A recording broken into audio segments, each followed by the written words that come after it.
Let's talk Spec Ops troopers striking from the skies in grav shoots, and the big damage that the Militarum Tempestus can bring, with a few well-placed special weapon shots.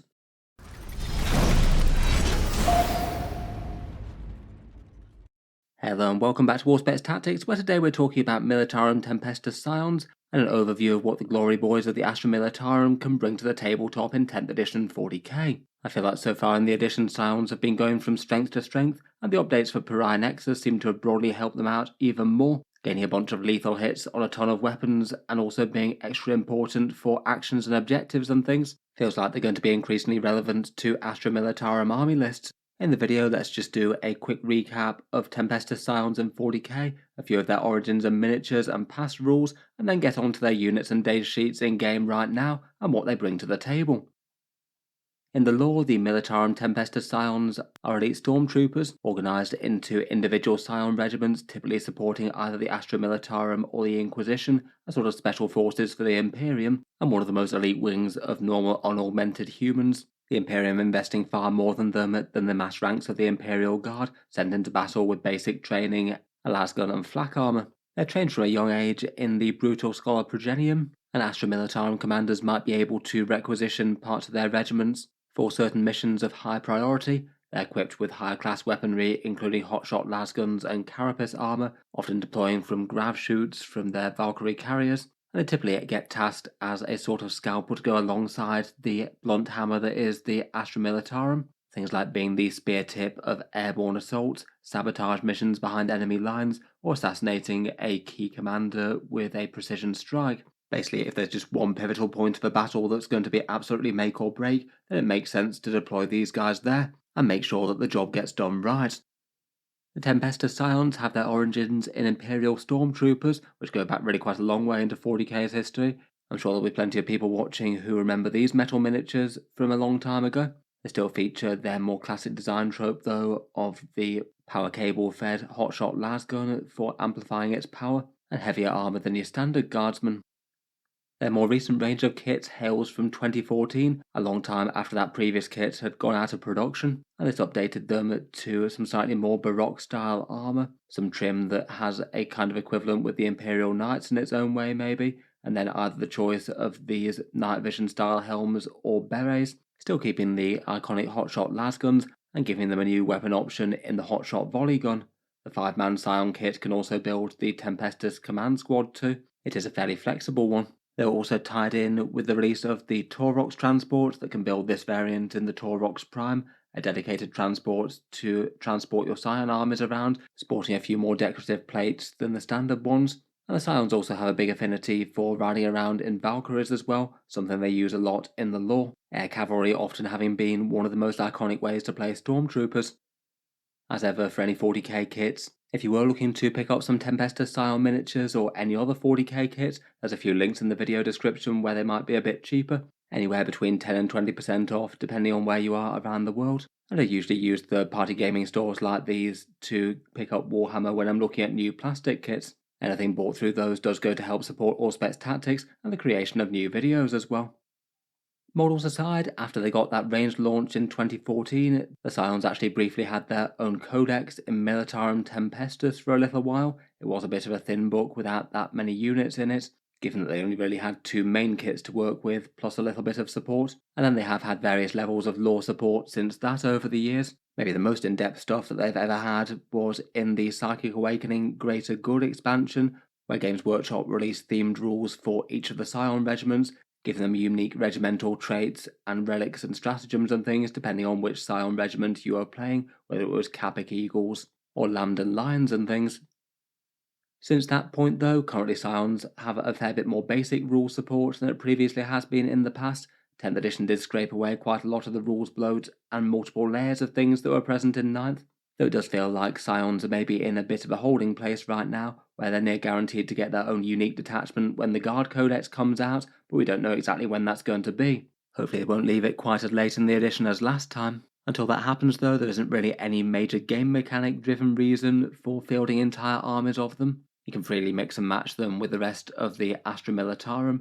They certainly could do a heavy Scion force or even a pure Scion force if you just wanted to purely for theme. As 10th edition's gone on, I felt like the infantry datasheets at the start of the edition were perhaps kind of underwhelming, but did get quite a lot better, getting some nice points cuts, and then several rules updates that have helped in their favour. Being able to do orders after you've dropped in or got out of a transport is kind of essential for Scions and the way that they function. They're going to be dealing damage off the Alpha Strike, and it meant that their Scion command squads just basically didn't really work until that happened, so that was a big change and very important. And then with the Pariah Nexus update, they've gained lethal hits against anything that isn't a monster or vehicle, which is quite a big deal on their low and mid-strength weaponry, and also had small units that have a bit of objective control and deep strike become extra important, really nice for doing mission things like actions. I'd say the same in terms of power-wise hasn't really been quite the same for the Taurox Prime and the Valkyries, but currently the infantry units are really quite usable and strong. Talking about the datasheets proper, and first up we have the standard one for Tempestus Scions. 50 points per unit of 5 of them, that gets you 5 guys with a 4+ save from their carapace armour, leadership 7, and they hit on 3+ when they're shooting, as opposed to the normal 4+ for guard. As mentioned, they can deep strike in with their grav shoots, which makes them really quite nice as cheap units to do actions and objectives, which is always helpful. And their signature weapon is the Hotshot Lasgun, basically the same as a standard lasgun profile now, with no shortening of the range, but it gets AP-1 rather than AP-0. The difference maybe isn't quite as meaningful as in the past when it was AP-2. It maybe shifts the focus of the squad being a bit more onto the special weapons, which they can get in fairly good numbers. Per unit of 5 of them, you'll get a sergeant with a plasma pistol and a power fist.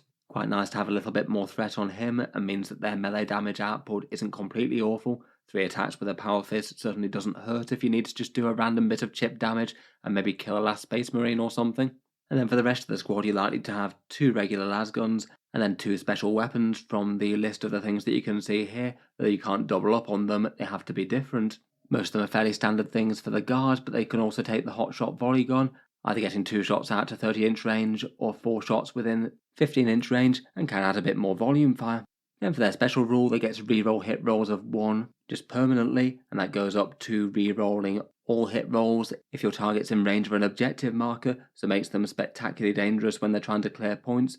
And interestingly, that does apply to melee as well, so that power fist is going to be pretty accurate in close combat. The 4 rerolls pair super nicely with the newborn soldiers rule as well, the one that means that as a regiment units they'll get lethal hits against anything that isn't a monster or vehicle, as there's lots of weapons that they'll be wounding on a 5+ or worse. It means their volume fire will be a bit more meaningful than it would be otherwise. And realistically, they were never going to be given the opportunity to stand still and shoot before, not if your opponent had any ability to take them out.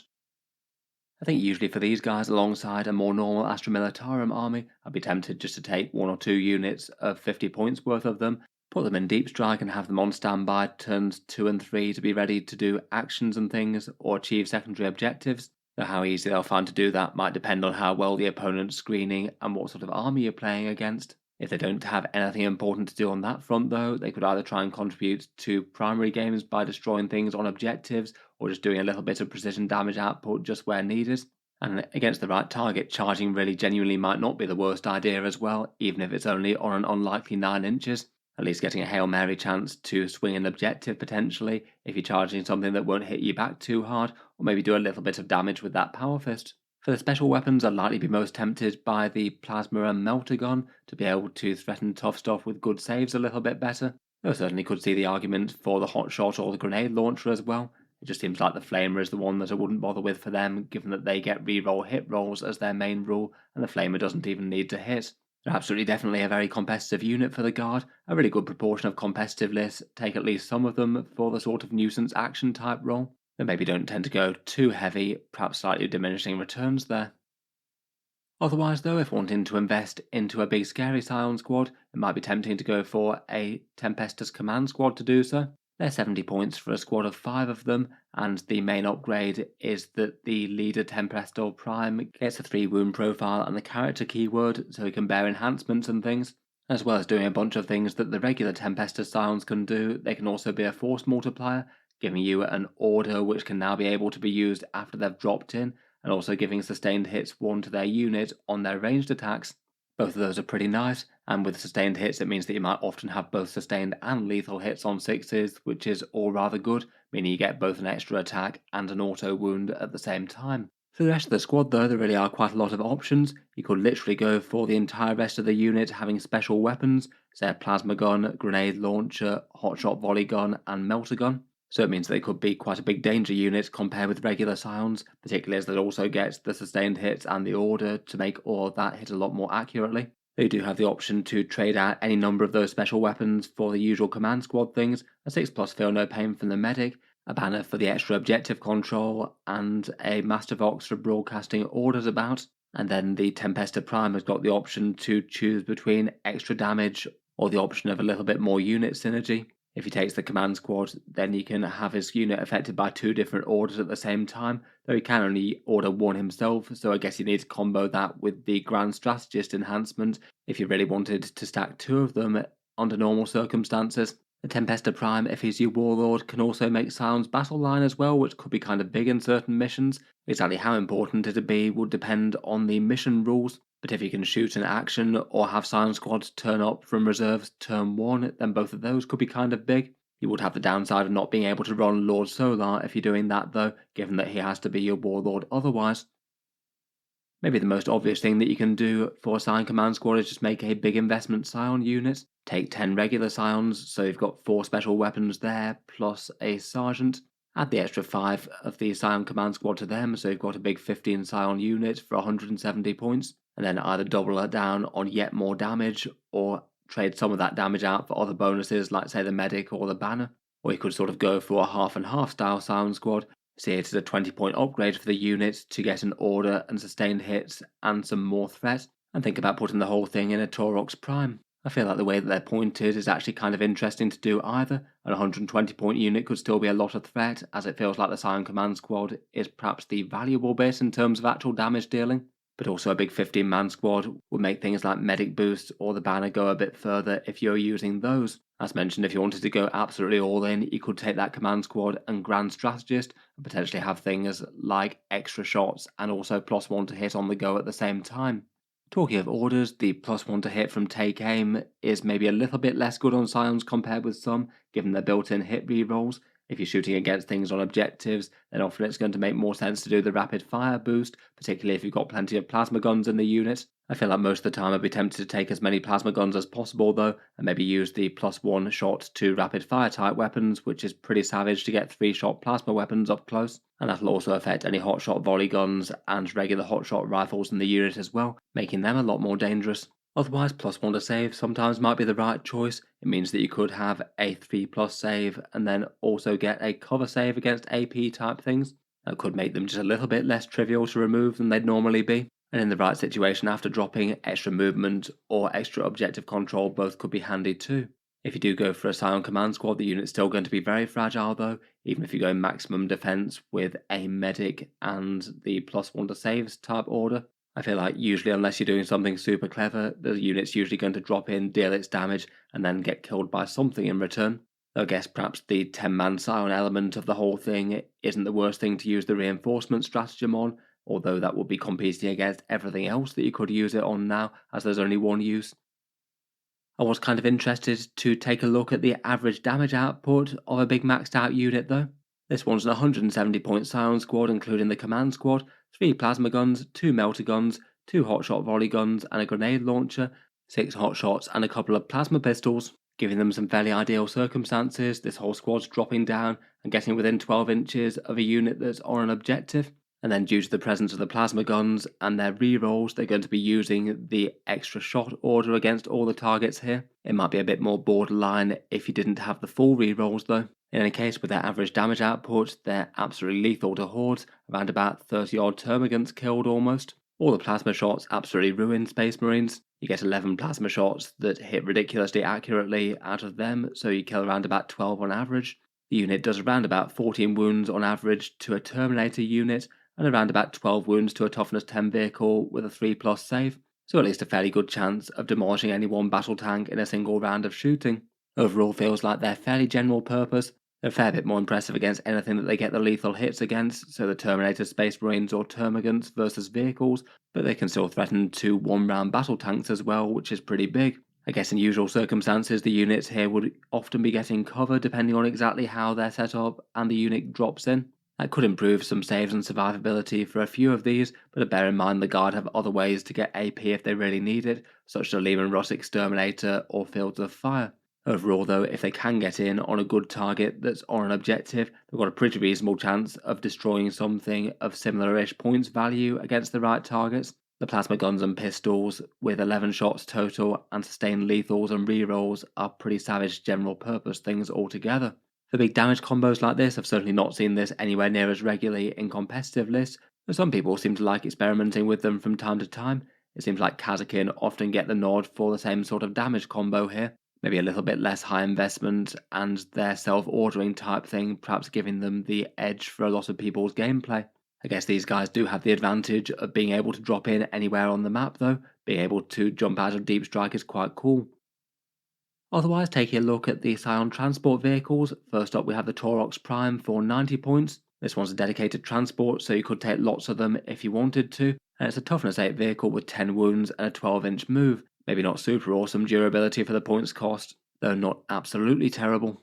This thing can transport 12 Militarum Tempestus models into battle, or regular Astra Militarum characters. A few of them can join the Scions, and then when the unit gets out, if you coordinate fire and both shoot at the same thing, and the unit that got out of it will be able to reroll wound rolls against their given target, which is pretty massive for special weapons. It means that you should be able to land loads more wounds with plasma and melter guns against tough targets, and it's particularly nice for the hotshot weapons too. Between that and lethal hits, you can have a pretty spectacular damage punch. The main issue with it, I think, is the price really. If you had, say, a command squad plus a regular Scion squad, all mounted in a Taurox Prime, then that's 210 points, and that's all dependent on a toughness 8 10 wound vehicle surviving.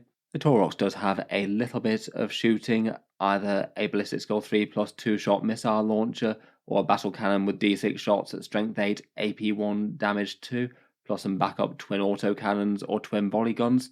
But overall I wouldn't rate that as particularly strong damage output for the points cost.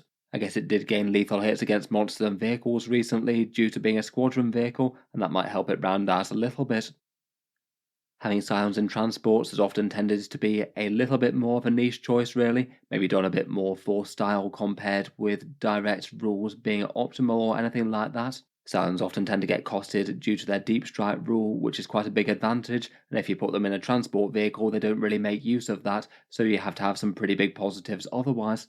It also means, unlike for Deep Strike, where they don't really have that many competitors in Astra Militarum, they are going to be competing against anything else that's on the ground and could take central objectives.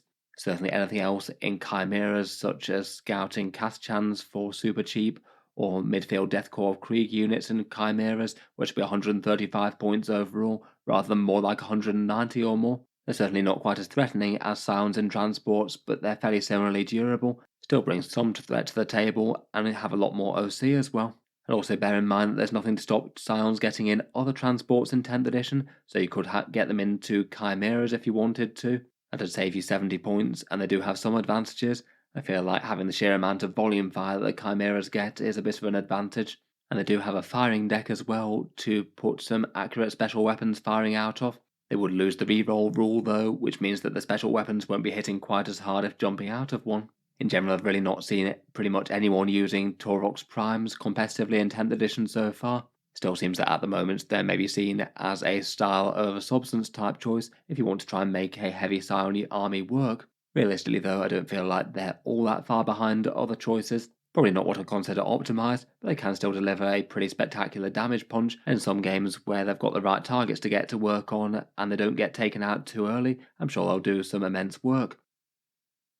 Otherwise, for the transports for the Scions, we have their iconic Valkyrie, 190 points and a bit overcosted at the moment, as seems to be the norm for flyers in 10th edition. Games Workshop do seem to have a deliberate policy of trying to keep flyers niche and not particularly strong at the moment, to keep the focus on things on the ground and not things zooming over the battlefield. For the 190 points, its durability isn't too bad. A 2+ save and 14 wounds is tankier than most flyers get, though its damage output is absolutely tiny for that points cost, particularly when you consider that it's around about 80% the cost of a Rogue or Dawn tank now. The main reason to take one is for it to move 20 inches up the board turn 1 and get you an early alpha strike right in the enemy's face. Could be pretty brutal to get a bunch of special weapon fire to work that early, but compared with other transport options like the Taurox Prime or even the Chimera, it's just generally seen as far too much in terms of points investment for its utility. Kind of a shame that they're a bit limited at the moment. I feel like, compared with other flyers in the game, the Valkyrie isn't really going to cause problems in the same sort of way if it was actually pointed competitively. It'd be pretty nice to throw it a bit of a bone to try and make air cavalry at least somewhat viable for the Scions, given it's been one way that they often fight in the lore. I also think that its special rule could do with a rewrite as well. It basically allows you to sort of pseudo-rapid ingress in the opponent's turn, but only for units that are actually inside it. It's just a really niche rule, as often that's going to be a terrible idea to get out a fragile unit just before the enemy starts shooting things and have them all shot down. And even if you had terrain placed in the right sort of way in that it was helpful to get them out, you might still be limiting their options as to where they could go next turn, seeing as it could move 20 inches and drop them somewhere else. Finally, for units directly relevant to Scion datasheets, there's a few other characters that can lead the standard Militarum Tempestus Scion squad. They will prevent you deep striking, so it might be more relevant if you're in a transport or something. You can do so with the Commissar, who's a super cheap character, a Minister and Priest for sustained hits in melee, and a Commissar for battle shock type things. Out of these, I feel like the Primaris Psyker is the only one that really helps out Scions doing what they actually want to do. They get a fair bit of actually at least fairly nasty shooting and can give the unit an invulnerable save. Really not too terrible, and maybe could be interesting enough for certain formations, like a 10-man Scion squad riding in a Taurox, where you don't have enough space to add a Tempestus Scion command squad, or all your Tempestus Scion command squads are leading deep strikers or something like that. Though I feel like in general, probably for just the 10 points extra, the Scion command squad's going to be the better overall deal with all those special weapons, plus sustained hits and orders if you've got enough room for them. Overall, I feel like Scions aren't in the absolute worst place ever, though I do feel like at the moment they're still waiting for a detachment to try and make them viable as a more core army. The rules at the moment certainly feel like they push you to play them just as a periphery to Astra Militarum. Probably the most optimal way just to take maybe a couple of 5-man Scion squads to drop in to do objectives and things, and maybe do a little bit of damage to pinpoint units if it makes sense to.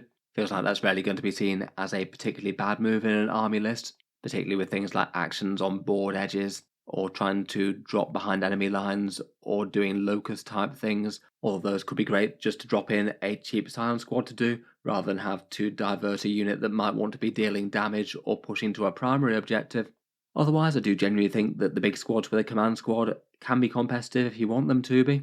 I think their numbers are fearsome enough that if they get the strike on the right targets, they can do enough damage to justify themselves, but will still be absolutely super fragile to the counter-attack. I feel like at least quite a lot of the time they'll drop in, destroy or damage something major, and then get picked up at least relatively easily, depending on if you can do any clever things like trying to keep them in terrain for a cover save, and maybe sacrifice some damage for the extra saves order, or perhaps drop them in such a way that they're not going to get just focused by multiple other enemy units, and your opponent might not be able to bring enough force to bear on them to wipe them right back out. It might be a unit that gets diminishing returns as well if you try to take more than one of them, given that if your opponent can screen them out of their major things, then they could be kind of sad. You don't really want 170 points worth of scary deep strikers just dropping in and clearing an enemy screening unit before getting killed.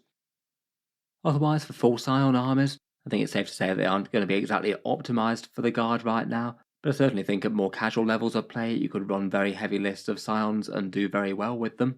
I would quite likely go for multiple command squads, dropping in with damage blocks of them to be the main damage punch, maybe a couple of 10-man units in Taurox Primes or Chimeras if you fancy unbending from the theme a little bit, and they could move up to try and take the midfield objectives, and if you're not averse to a bit of guard support, I feel like the Lehman Ross Exterminator could be pretty handy to have about, with handing out a bit of AP to coordinate with those AP 1 and 2 special weapons that they have in large amounts, if you're not feeling like spending the CP on fields of fire. Otherwise, they might likely want something to help them out against very tough things that their special weapons won't get as much purchase against, and hopefully something fairly tough to do the dying on objectives that isn't quite as fragile and expensive. Maybe some chunky Bulgarins or some expendable cast chance, or tanky things like Sentinels. If you're using a Scion as the Warlord and passing up Lord Solar as well, then you might have the option of using Inquisitors in Scion units as another interesting leader. Kyria Draxus feels like maybe one of the more interesting ones, potentially doing shenanigans and stopping Scions from being shot back by quite as many units, and also having her own fairly scary damage output that you could get full rerolls on from the squad, maybe even rerolls to hit and wound with a Taurox Prime. Feels like she could be an interesting unit to add into a 10-man on the board style unit. In any case though, let me know your thoughts on the Militarum Tempestus in 10th edition. How have your Scions or Scion heavy armies been hitting the tabletop recently? Look forward to hearing all your thoughts down in the comments. Feel free to subscribe to Auspex Tactics if you'd like to see more like this. I'll certainly keep the regular 40k videos coming. I do tend to post new ones just about every day. Finally, if you have been enjoying all the videos on the channel, I would just like to mention that Auspex Tactics does have a Patreon page as well, and you can find that linked in the video description if you'd like to help support and keep these coming. Channel patrons do get a fair few advantages, seeing certain videos early, regular votes to see what sort of things happen next on the channel, and automatic entry into the regular prize giveaways with a chance to win some big model kits each month. If any of that sounds good to you, or you'd just like to help support, the link is down in the video description. In any case, a massive thank you for listening, and I'll hope to see you guys next time.